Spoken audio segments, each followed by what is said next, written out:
కృష్ణా జిల్లా గన్నవరం మండలం మల్లవల్లి పారిశ్రామిక వాడలను మంత్రి టీజీ భరత్ పరిశీలించారు.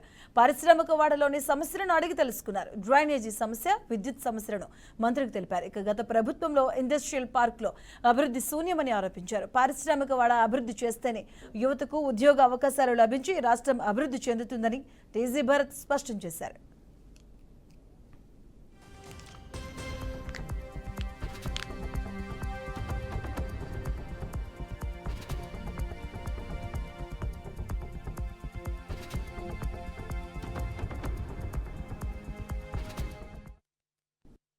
విజయవాడ దగ్గరలో ఈ ఇండస్ట్రియల్ పార్క్స్ ఉన్నాయని చెప్తే ఇమీడియట్గా ప్లాన్ చేసి విజిట్ చేస్తే గ్రౌండ్ రియాలిటీ తెలుస్తుందనే ఉద్దేశంతో ఈరోజు విజిట్ చేయడం జరిగింది.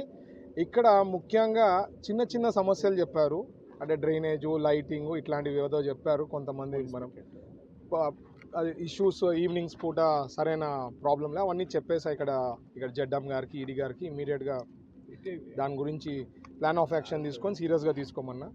ఒకటి మేజర్ కన్స్ట్రెంట్ ఏమంటే ఇండస్ట్రీస్ కొత్తగా రావాలంటే బయట దాదాపు 40 లక్షలు 45 లక్షలకు ల్యాండ్ దొరుకుతూ ఉంది పర్ ఎకర్.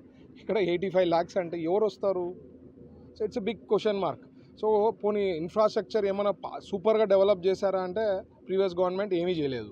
సో మనము కొద్దిగా రీజనబుల్గా వర్కౌట్ చేసి ప్లస్ ఇంకోటి ఇది ఏదో రియల్ ఎస్టేట్ అనేది కాకుండా ఇండస్ట్రీ అంటే తీసుకునే వాళ్ళు కూడా ఏదో ల్యాండ్ తీసుకొని రియల్ ఎస్టేట్గా చేయకుండా ఒక పద్ధతి ప్రకారం అంటే ఏమైతే డిపిఆర్ ఇచ్చి ఏదైతే ప్రాజెక్ట్ చేయాలనుకుంటున్నారో వాళ్ళు ఆ ప్రాజెక్ట్ చేస్తే దానికి అంటే అక్కడ ఉండే లోకల్స్కి ఉద్యోగాలు వచ్చేదానికి అవకాశం ఉంటుంది.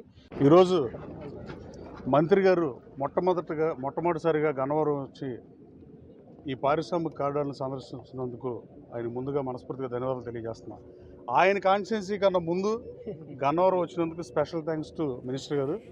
అలాగే గన్నవరం నియోజకవర్గంలో గతంలో ప్యాకాట్లు, క్యాసినోలు ఇలాంటివి పెట్టిన పరిస్థితి గతంలో మీరు చూసారు. నేను ఎన్నికల సభల్లో ఊరు వాడ చెప్పా, మనం వచ్చిన తర్వాత క్యాసినోలు పెట్టాం, పరిశ్రమలు అభివృద్ధి చేస్తాం, వేరపనేనిగూడెం స్ట్రెచ్ని అలాగే మల్లవల్లి పారిశ్రామిక కారిడార్ని 1100 ఎకరాల మల్లవల్లి కారిడార్లో 478 కంపెనీలకి చంద్రబాబు నాయుడు గారి ప్రభుత్వం ఆ రోజు 14 to 19 మధ్యలో 16.5 లక్షల రూపాయలకి ఎకరం ఇస్తే దాని గత ప్రభుత్వం 85 లక్షలు పెంచడం వల్ల వచ్చిన సమస్యలు, అలాగే అశోక్ లైలాండ్ కంపెనీ మూసేసిన పరిస్థితి. నేను ఆ అశోక్ లైలాండ్ ప్రతినిధి కూడా నేను కలిసా.